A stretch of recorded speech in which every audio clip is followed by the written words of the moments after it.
기업의 시작점이라 할 수 있는 스타트업.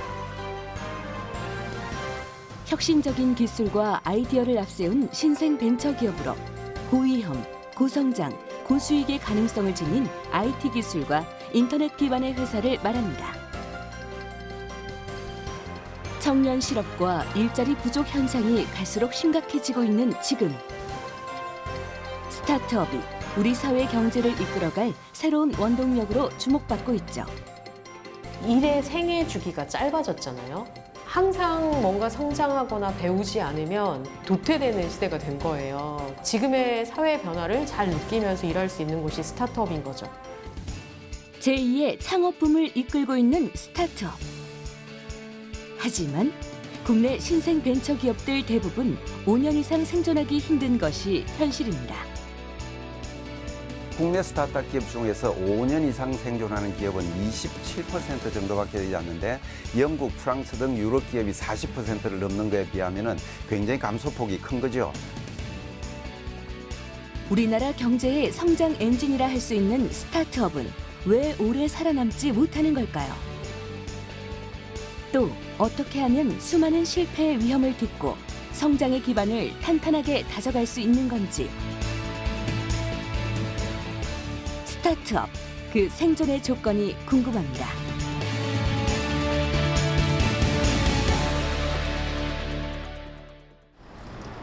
새로운 기술과 아이디어로 혁신적인 변화를 불러일으키고 있는 유니콘 기업들. 이때 유니콘 기업이란 기업 가치가 1조 원을 뛰어넘은 스타트업을 뜻하는데요. 최근 몇 년간 국내에서도 10개의 유니콘 기업이 탄생하면서 벤처업계 성장을 이끌어왔죠. 하지만 스타트업의 5년 생존율은 불과 27%. 제2의 창업붐이라는 말이 무색할 정도인데요. 스타트업들이 기업 경쟁에서 살아남아 꾸준히 성장해 나가기 위해선 어떤 차별화된 경쟁력을 갖춰야 하는 걸까요? 최근 하버드 비즈니스 리뷰의 한 논문에서 다양한 산업에서 장기간 존속하는 기업의 공통점을 분석해 봤더니 사회 우선 원칙, 그리고 적응성이 높은 장기 전략이라는 것이죠.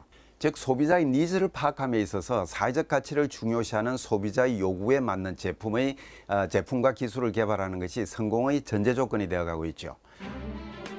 스타트업의 필수적인 생존 요건으로 손꼽히는 것 중 하나는 바로 사회적 가치를 추구하는 것.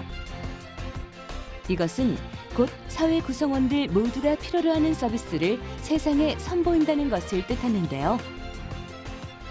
최근 이런 사회적 가치를 추구함으로써 크게 주목받고 있는 기업이 있습니다.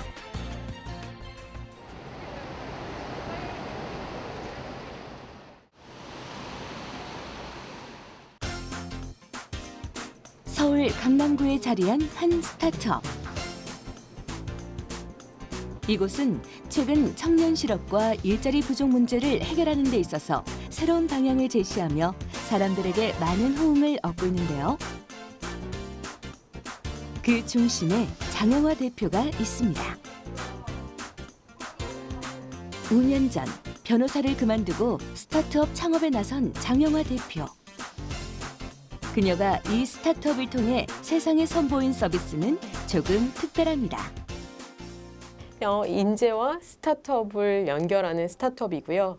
저희로 인해서 스타트업 생태계가 더 크고 성장할 수 있도록 돕는 일을 하고 있습니다. 장영화 대표가 하는 일은 인재를 필요로 하는 스타트업과 취업 준비생들을 서로 연결해주는 건데요. 단순히 구인구직의 개념을 넘어 회사와 개인이 최적의 파트너를 만나 함께 성장해 갈 수 있도록 돕는 일을 하고 있습니다. 네. 본인이 그 빛을 발할 수 있는 자리에 못 간 거예요. 그래가지고 일이 오랫동안 이어지지 않았어요. 온라인 상담을 통해 스타트업이 어떤 인재를 필요로 하는지, 또 취업 준비생들은 어떤 일자리를 갖고 싶어 하는지 세심하게 파악하는 장영화 대표. 상담 후에는 기업에서 제공하는 다양한 인턴십 프로그램을 경험하게 한 후 서로 필요로 하는 기업과 인재를 매칭해주고 있습니다. 스타트업에 맞는 인재를 잘 발굴하고 또 그 인재들이 갔을 때 성장할 수 있는 회사인지 또 다시 한번 이쪽도 기업도 발굴을 해요. 그러면 이 인재와 기업이 만나면 우리 사회의 파이가 커지겠죠. 그리고 어떻게 보면 이 역할 자체가 저는 이제 새로운 시대에 맞는 학교 역할이라고 생각을 하는 거죠. 2020년 6월 기준 우리나라의 청년 실업률은 10.7%. 청년 실업자의 숫자만 45만 명을 넘어섰는데요. 최근 코로나의 여파로 청년들은 일자리를 구하기 더욱 힘들어졌죠. 이때 스타트업은 취업 준비생들에게 좋은 기회의 장이 됩니다. 기존 기업들과 달리 다양한 분야에서 새로운 일을 개척하며 자신의 역량을 키울 수 있고 그 능력에 따라 얼마든지 수익을 창출할 수 있기 때문이죠.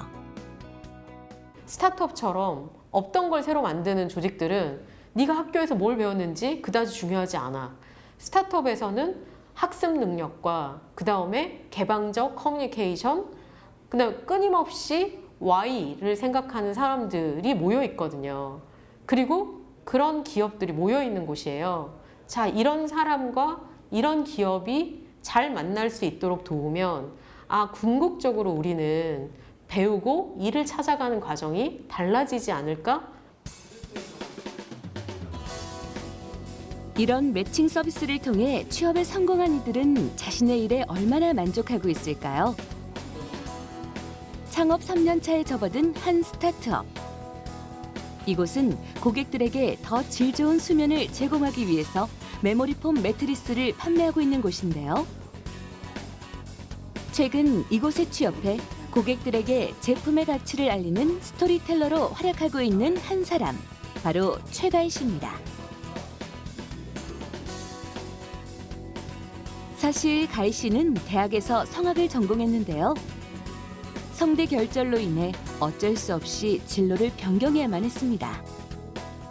하지만 특수 전공자였던 만큼 일반 기업에 취업하기까지 여러 장벽이 많았다는데요. 인재 매칭 서비스를 통해 많은 스타트업을 알게 되었고 여러 탐색 과정을 거쳐서 지금의 스타트업에 자리 잡게 됐습니다.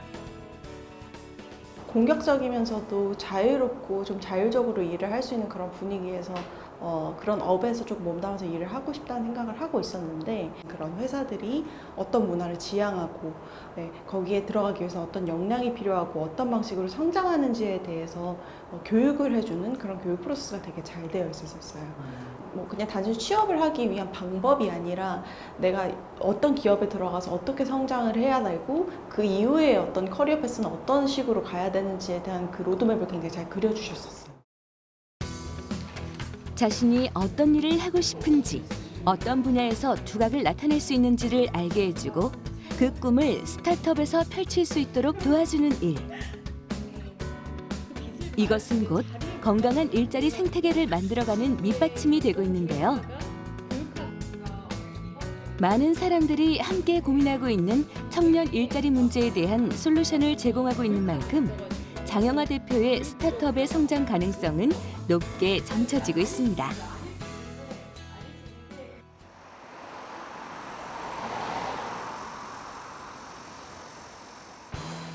오늘도 많은 창업가들은 경쟁력 있는 스타트업을 키우기 위해서 우리 사회가 가지고 있는 여러 문제들에 관심을 가지고 있는데요. 그중 하나가 바로 전통시장 살리기입니다.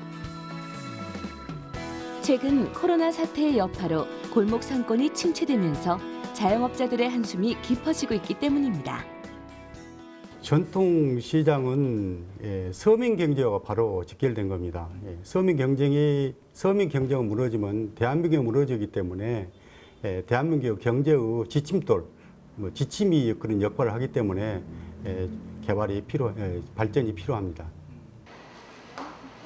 최근 전통시장을 살리기 위해 새롭게 도입된 서비스가 있습니다. 바로 전통시장에서 판매하는 제품들을 온라인으로 배송해 주는 건데요. 손님들이 굳이 시장을 방문하지 않아도 우리 동네 시장에 있는 제품들을 편리하게 구매할 수 있는 시스템이 갖춰진 겁니다. 맛있게 드세요. 동네 장보기 시장 어플을 통해 주문을 하면 해당 상품을 판매하는 점포마다 알림 메시지가 뜨는데요. 이를 확인한 점포에선 소비자의 주문 요청에 맞게 제품을 준비하는 방식이죠. 이 어플을 통해서 저희가 주문을 받고요. 그러면 저희가 이걸 통해서 이제 그 배달 내용, 그 주문 내용을 확인할 수 있고, 그다음에 저희가 좀 전에 했듯이 이제 물건을 준비를 해서 지정된 그 통에다가 갖다가 넣고, 여기서 지금처럼 이제 입고가 다 준비가 끝났으면 입고 완료를 눌러주시면 배달 준비가 끝나면 시장 내에 설치돼 있는 배송함으로 향하는 상인들. 각 점포별로 배달 인력을 따로 둘 수 없기 때문에 이렇게 배송함을 설치.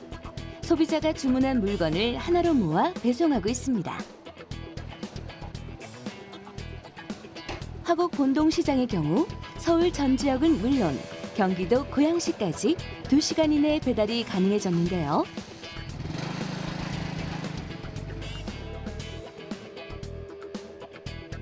덕분에 코로나 여파에도 시장의 매출은 꾸준히 증가세를 보이고 있습니다. 처음에는 과연 될까 싶은 생각이 들었거든요. 근데 매출이 조금 늘다 보니까 지금은 한 매출액이 한 7% 정도가 매상이 많이 올랐어요. 그래서 오늘 같은 경우도 2번을 또 이제 했기 때문에. 이렇게 전통시장에 온라인 배송 시스템이 자리 잡기까지 상인들과 함께 발로 뛰어온 사람들이 있습니다. 바로 전통시장을 위한 온라인 주문 웹사이트를 만드는 데 주력해온 한 스타트업입니다. 소상공인 살리기에 적극적으로 발벗고 나선 이들 덕분에 상인들도 큰 힘을 얻고 있다고 하죠. 코로나19로 인해서 그 시장에 나오는 고객들이 많이 줄었었어요. 근데 이제 온라인 판매로 인해서 저희들이 상인들이 열심히 또 많은 교육을 해가지고 판매 포장이라든지 신경을 많이 썼습니다. 그래가지고 지금 고객들이 너무 좋아하시고 이래가지고 주문이 많이 늘었어요. 그래서 지금 매출이 많이 늘었습니다. 예.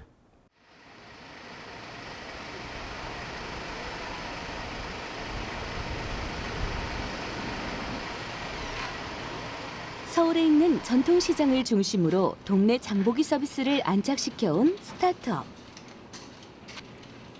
이곳은 원래 2013년 농수산물을 보다 신선하고 합리적인 가격에 유통하기 위한 산지 직송 온라인 쇼핑몰 업체로 출발했습니다. 시장명이 나오고 3년 전부터는 동네 시장 장보기 서비스를 운영하기 시작했는데요. 시간 동안에 이거? 네, 이런 거. 각 지역의 소상공인을 위한 서비스를 만들고자 했던 김상돈 대표의 오랜 구상을 현실화시킨 겁니다. 온라인에 취약한 소상공인들을 도우면서 저희도 성장해 왔듯이 그러면 소상공인들이 들어가 있는 산업 중에 온라인화가 안 된 곳들이 어디 있을까라는 생각을 항상 갖고 있었고, 그러다 보니까 또 전통시장 컨텐츠를 쓸 때도 여기 아직 낙후된 시장이다, 이쪽을 온라인화 시키면 분명히 성장 가능성이 있을 것이다 라고 생각을 해서 동네시장 장보기 서비스를 시작을 하게 됐죠. 전통시장에 온라인 배송 시스템을 도입하기까지 새로 개척하는 분야인 만큼 해야 할 일도 무척 많았다는데요. 시장에 있는 각 업체마다 직접 방문해 제품 홍보 사진을 찍는 것부터 주문 관리 어플을 개발하는 것까지 일일이 발품을 팔아야 했습니다. 예, 주문이 미숫가루 한 봉이 들어왔는데 특히 상인들의 연령대가 높다 보니 온라인 배송 시스템에 대해 정확히 이해시키고 어플 사용법을 숙지시키는데 많은 어려움을 겪어야만 했는데요. 시장 상인들의 적극적인 협조와 소비자들의 호응이 이어지면서 단기간에 서비스를 안착시킬 수 있었습니다.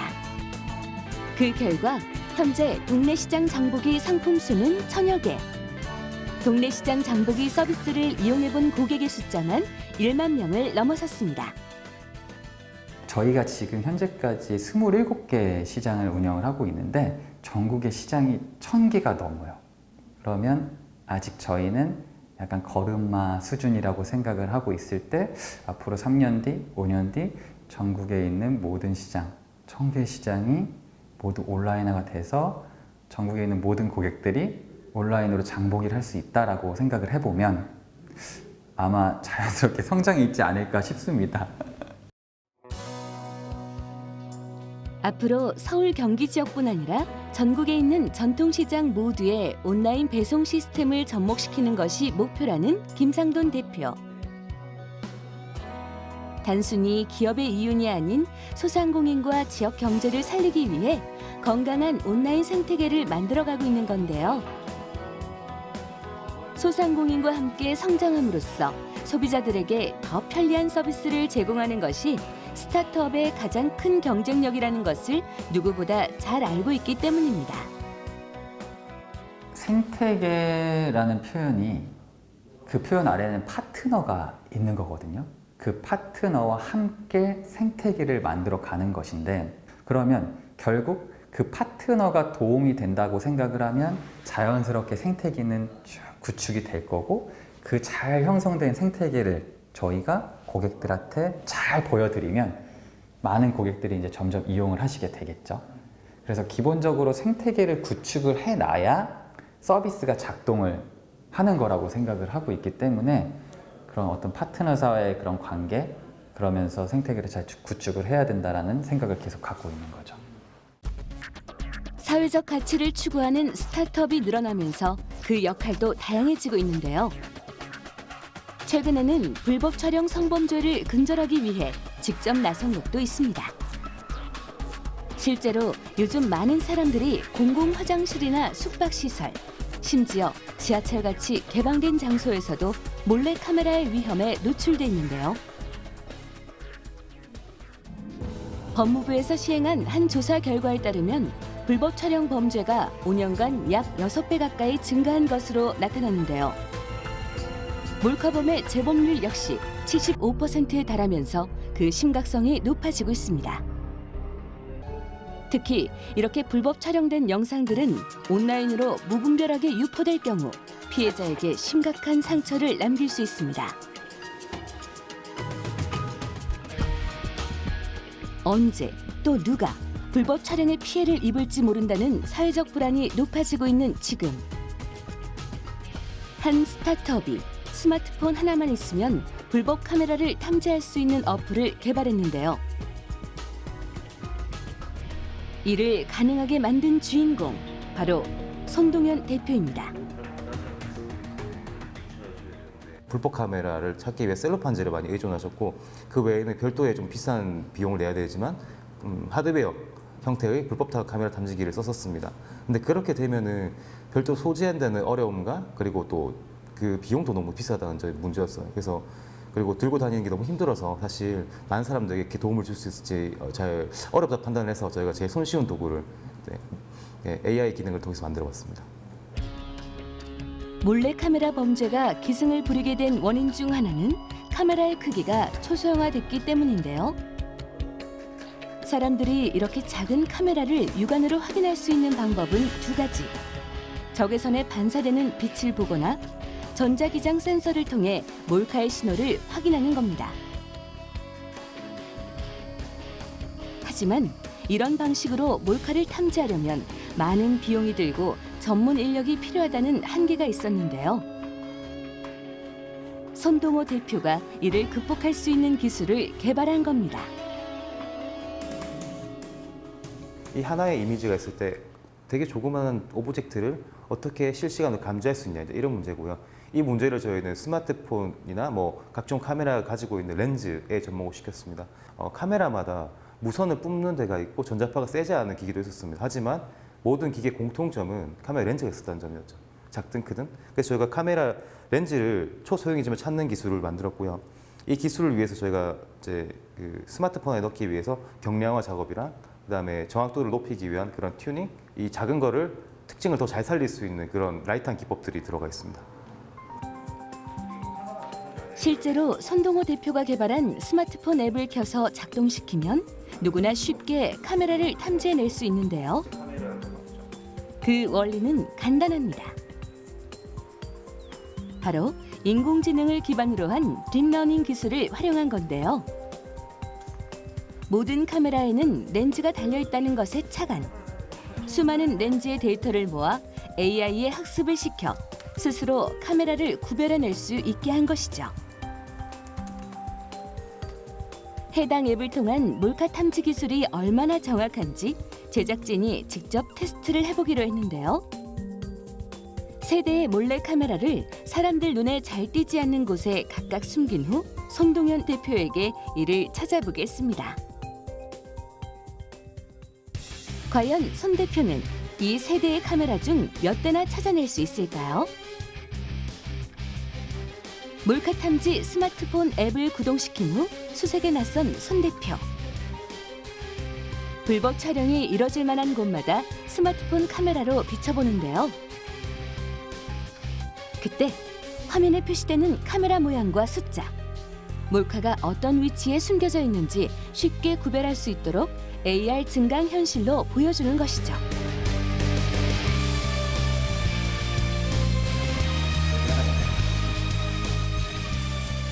이런 방식으로 방 구석구석에 숨겨진 카메라 세대를 쉽게 탐지해냈습니다. 일어나는 장소가 너무 다양합니다. 그러니까 공중 화장실에서만 일어나는 것이 아니라 그냥 개인의 사적인 공간에서 충분히 일어날 수 있습니다. 그런 다양한 장소로 가기 위해서는 소수의 인원을 파견해서 다 탐지하는 건 어렵고요. 정말 많은 사람들이 다양한 장소로 가서 이게 자꾸 공유가 돼서 여기 탐지해봤더니 괜찮더라, 탐지해봤더니 의심스럽더라, 이제 이런 정보가 자꾸 공유가 되어야 됩니다. 그리고 이거를 공유함으로써 여기는 찾아봤더니 괜찮더라라고 했을 때는 또 반면에 나는 여기를 이제 안심하고 갈 수 있겠구나. 이제 불안 해소와 안심 두 가지가 할 수 있다는 거죠. 손동호 대표가 선보인 기술은 몰카 탐지에서 끝나지 않습니다. 사용자가 몰카를 탐지한 후 그 정보를 SNS에 공유할 수 있도록 한 건데요. 이를 통해 사람들은 어디에 몰카가 있는지 또 어느 장소는 안전한지 서로 정보를 나눌 수 있어 미리 불안감을 떨칠 수 있죠. 또한 피해자들의 영상이 온라인에 유출됐을 경우 이를 찾아내 삭제 요청을 해주는 솔루션도 진행하고 있습니다. 이 사회 문제를 해결하기 위해서는 서로가 행복한 관계가 있어야 된다고 생각합니다. 양쪽이 행복해 오랫동안 선순환을 그릴 수 있다고 생각을 해요. 그래서 저희는 선한 가치를 만들어서 고객에게 전달을 하고 그거에 대한 선한 이윤을 받고 또 다른 가치를 드리고 이윤을 받고 이런 성공적인 모델이 가야 오랫동안 지속적으로 도와줄 수 있다고 생각을 했어요. 저희 회사가 그런 성공적인 모델의 한 사례가 되기를 진심으로 바라고 있습니다. 우리 사회의 다양한 이슈에 관심을 기울이고 그에 대한 여러 가지 솔루션을 제시하고 있는 스타트업. 우리 사회에 선한 영향력을 행사하며 기업의 경쟁력을 높이고 있는 건데요. 사실 이런 착한 스타트업들이 오랫동안 관심을 가져온 분야는 따로 있습니다. 바로 우리가 살아가고 있는 지구 환경 문제와 장애인을 비롯한 사회적 약자들을 위한 가치를 실현하는 것이죠.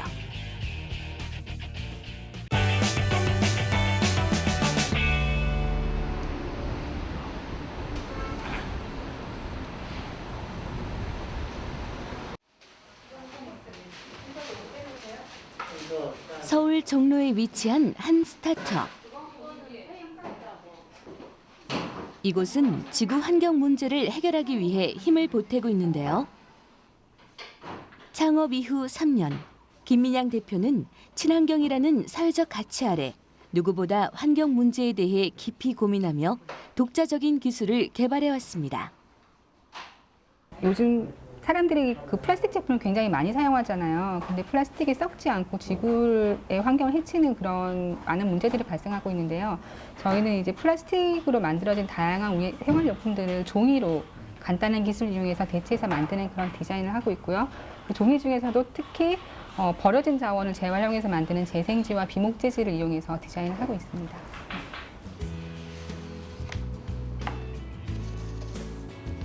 이곳에선 플라스틱 대신 종이를 활용해 각종 생활용품을 제작하고 있는데요. 가장 대표적인 제품은 바로 멀티 스탠드. 노트북이나 책, 그 외 전자기기 등 다양한 물건을 편리하게 올려놓을 수 있는 친환경 종이 독서대입니다. 놀라운 건 이 멀티 스탠드가 어떠한 화학 처리도 하지 않은 단 한 장의 깨끗한 종이로만 만들어졌다는 건데요. 접착제나 강화 코팅을 바르지 않고 오로지 디자인의 힘만으로 책을 지탱합니다. 이 독서대의 가장 중요한 기술이 바로 디자인이라 할 수 있는데요. 그 핵심은 바로 폴딩 테크닉, 말 그대로 종이를 접는 기술입니다. 독서대의 크기와 구조, 그리고 각도를 계산해 접는 것만으로 충분히 하중을 견디는 견고한 구조가 완성되죠. Usually people think that the paper is a very weak thing. And one of the most fascinating things about those folding techniques is that if you fold it right, if you put in the correct angles, you can actually make it like 100 times, it can hold 100 times its weight.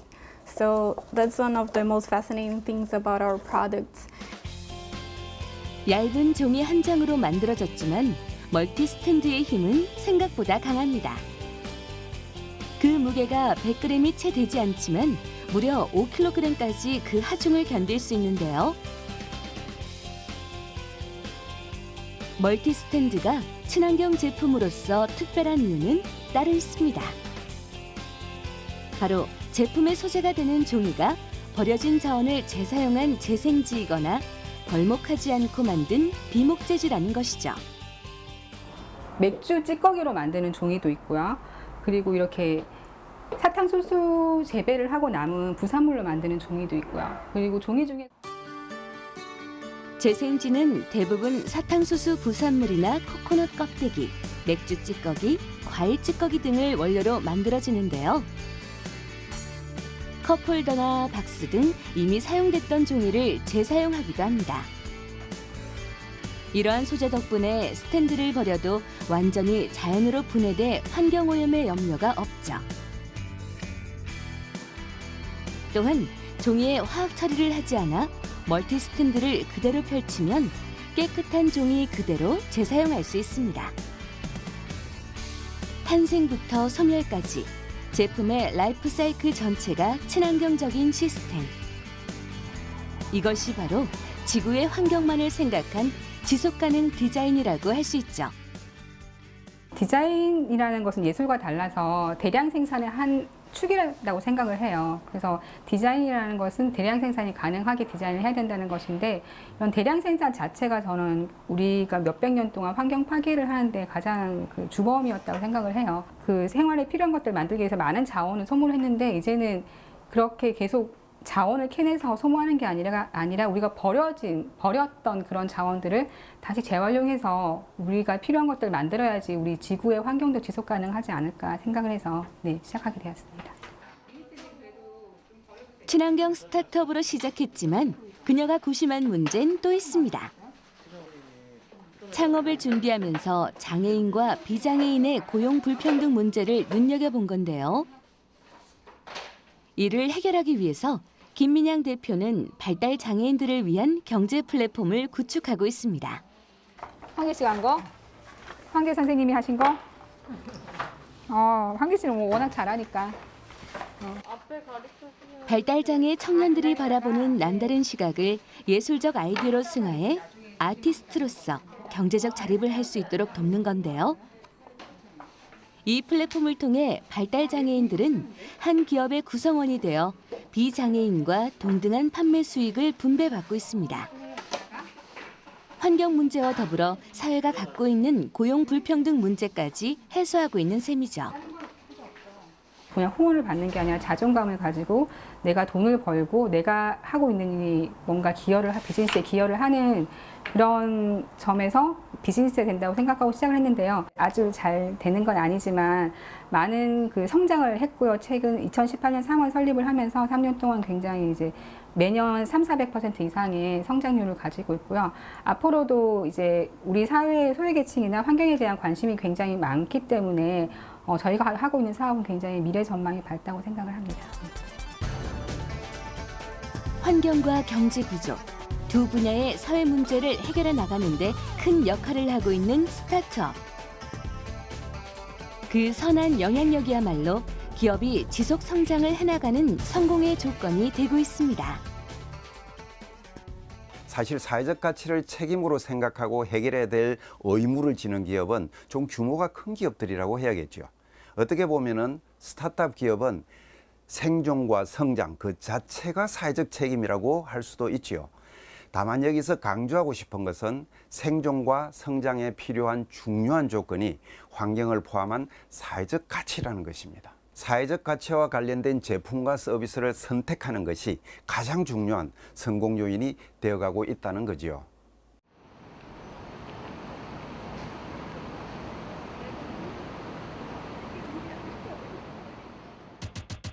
사람들이 선한 가치를 지닌 기업과 서비스에 많은 호응을 보이고 있는 만큼 사회적 가치를 지닌 스타트업들의 성장세가 두드러지고 있는데요.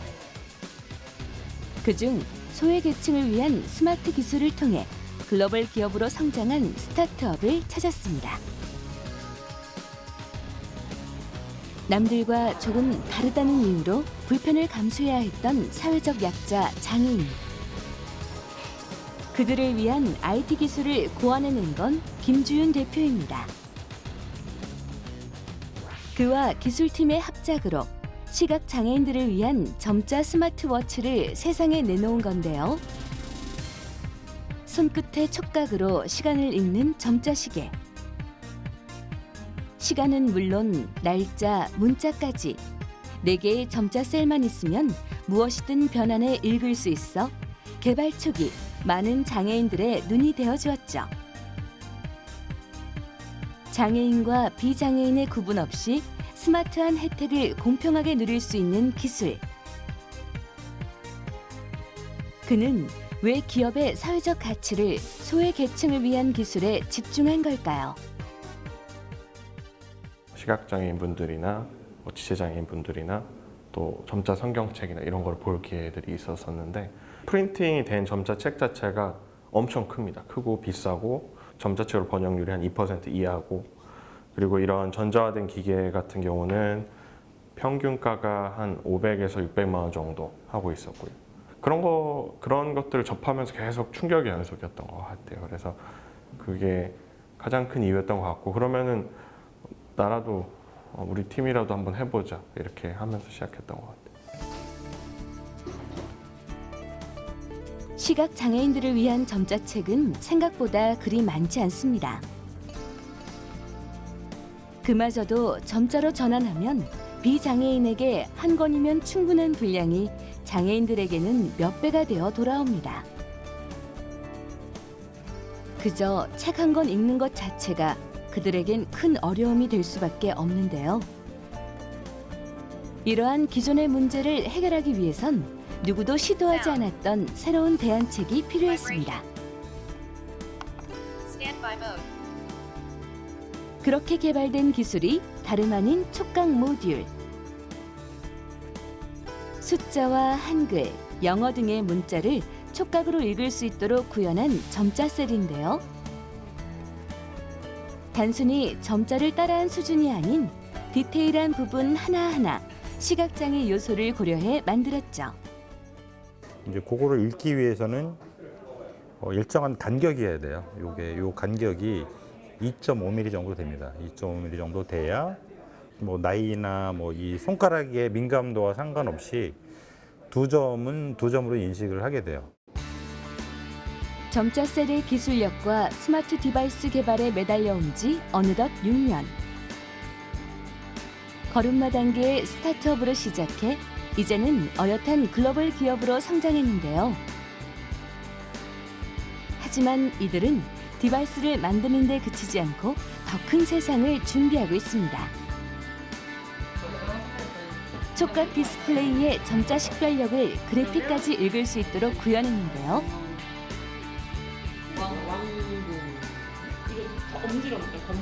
이를 통해 시각장애인을 넘어 우리 사회의 약자들을 위한 배리어 프리 인프라를 구축하려는 것이죠.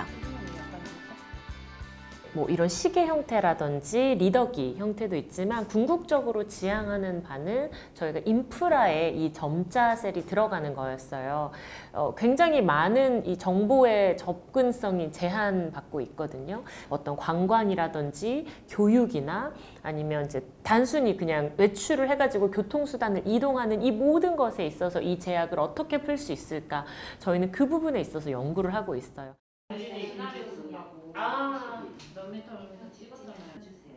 소외계층의 인프라를 구축하기 위해 지금 이들이 준비하고 있는 건 배리어 프리 키오스크입니다.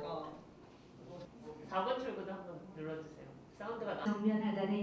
시각, 청각, 지체장애인도 쉽게 공공시설물의 정보를 얻을 수 있도록 접근성을 높였죠.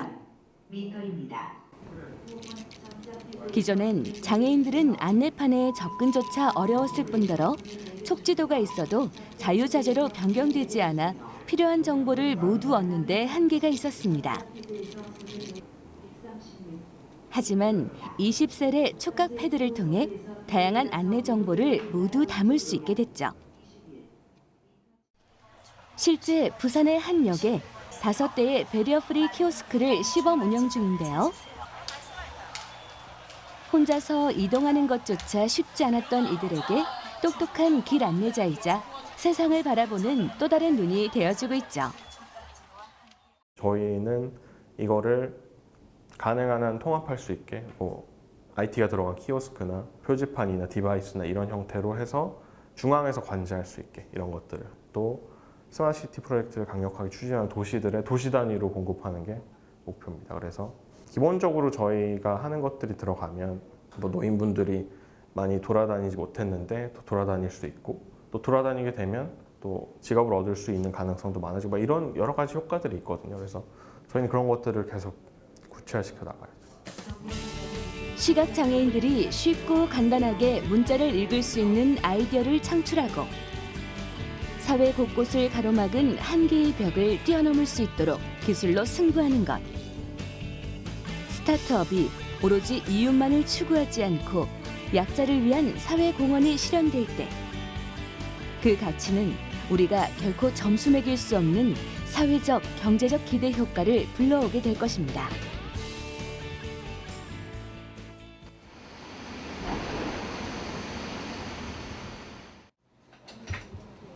그렇다면 배리어 프리의 가치를 둔 또 다른 스타트업의 행보는 어떨까요? 이곳에서 추구하는 배리어 프리는 일반 기술적 접근과는 조금 다릅니다. 신체 장애의 유무와 상관없이 즐길 수 있는 특별한 여행. 관광 약자를 위한 여행 기획 스타트업인데요. 모두가 즐겁고 편안한 무장애 여행은 평범한 직장인이었던 오서연 대표의 작은 소망에서 시작됐습니다. 우연찮게 봉사활동을 통해서 장애인분들을 알게 됐고요. 관심을 갖게 되면서 사회활동을 진행했습니다. 사회활동을 하는 동안 많은 분들이 밖을 나가지 못하거나 외부 활동에 일정 부분 제약이 있다는 걸 알게 돼서 비장애인분들과 동일하게 조금 더 활동적이고 재미있는 시간을 만들어보자 라는 생각으로 여행을 하기 시작했고요. 오서연 대표가 기획한 배리어 프리 여행은 관광 약자, 즉 노인, 환자, 영유아, 그리고 임산부까지 말 그대로 누구에게나 동등한 여행입니다. 이들이 안전하고 즐거운 시간을 보내도록 돕는 것이 바로 이 스타트업이 추구하는 사회적 가치인데요. 각자에 맞는 여행지를 선별하는 것은 물론 관광지마다 반드시 알아야 할 정보까지 자세히 제공하고 있습니다. 특히 여행지에서 관광 약자들이 불편해할 요소들로 어떤 게 있는지 철저한 현장 조사를 통해 파악한 후 그 정보를 바탕으로 동선을 정하는데요. 시각장애인 분들 같은 경우에는 아무래도 시각적인 정보가 제한이 되다 보니까 어떤 감각적인 여행을 쏙 집어서 이 지도로 좀 풀어내려고 했거든요. 사회적 약자들이 보다 즐겁고 힘들지 않게 여행을 즐길 수 있도록 돕기 위해서죠. 이때 반드시 고려해야 할 사항이 많다고 합니다. 비장애인들 중에서도 특히 20, 30대 같은 경우에는 집단지성 활용해서 인터넷에 충분한 정보를 습득하고 본인이 원하는 여행에 대한 코스라든지 컨셉이 좀 명확한 편이에요. 근데 이제 시니어들이라든지 장애인 분들 같은 경우에는 그런 정보가 조금 쉽지 않기 때문에 갈 수 있는지 없는지 확인도 필요한 부분이 있고요. 뭐 지체 장애인 중에서도 경증, 중증이 있는 것처럼 그 장애인 유형에 맞춰가지고 조금씩 변형돼야 되는 부분이 있기 때문에 좀 라포 형성이 가장 중요하고 그 다음에 세부적으로 맞춰가고. 무장애 여행을 처음 기획할 당시엔 여행지를 선정하는 것부터 쉽지 않았습니다. 장애인이 원하는 여행 코스가 비장애인인 자신들의 생각과 많이 달랐기 때문이죠.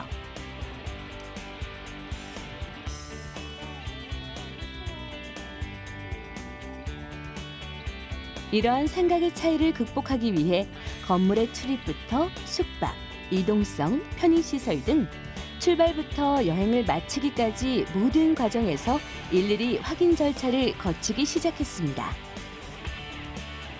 특히 장애인의 경우 통행에 있어 제약 요소가 훨씬 많은데요. 때문에 여행지에서 이용할 건축물이나 시설의 기준은 적합한지 실제 검증 과정을 거쳐 정보를 기록해야 합니다. 비장애인의 눈으로 바라보기엔 보통의 일반 흙길도 관광 약자들에겐 여행을 방해하는 위험 요소가 될 수 있는 상황. 우리가 생각지 못했던 사소한 설치물이 그들에겐 곧 제약인 것이죠. 이들은 이러한 이슈들을 하나하나 그들의 시선으로 찾아내고 영상으로 기록해 데이터화하는데요. 이러한 정보들이 많으면 많아질수록 무장애 여행 지역의 범위도 넓어지는 건 당연한 일. 하지만 사람의 노동력만으로만 거리 정보를 얻기란 만만치 않은 일이죠. 오서연 대표는 이를 보완하기 위해 기존의 영상정보 로드맵을 통해 더욱 빠르고 효율적으로 데이터를 확보하는 프로그램을 개발했는데요. 실제 거리에 나가지 않아도 도로의 시설이나 길에 대한 특정 형태를 스스로 식별해 정보를 확인합니다. 이 기술이 더 진화한다면 앞으로는 관광 약자들을 위한 내비게이션으로도 쓰이게 될지도 모를 일이죠. 저는 꿈이 있어요. 저희 관광약자분들이나 많은 분들이 이제 밖을 나가기 시작하고 여행을 통해서 그 가정이 회복되기를 바라요. 그분들이 멀리감을 통해서 그 지역의 소비자로서 활동하게 될 거거든요. 이분들이 복지 대상이 아니라 소비하는 나의 고객 대상으로 인지하기 때문에 그 지역에서도 그분들에 대한 어떤 배려들이 높아질 거라 생각이 들어요. 그러면 그 지역의 인프라가 개선되면 그 지역에서 밖을 나가지 못했던 관광약자분들이나 어려웠던 분들이 밖을 나오기 시작하고 그런 사회가 굉장히 개선되는 어떤 촉매제 역할을 저희가 할 수 있다는 생각이 들거든요.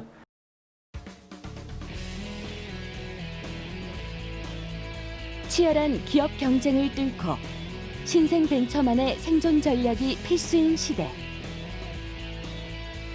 쏟아져 나오는 아이디어와 기술을 넘어선 스타트업의 경영 철학 중심엔 사회를 바라보는 그들만의 특별한 가치가 깃들어 있었습니다.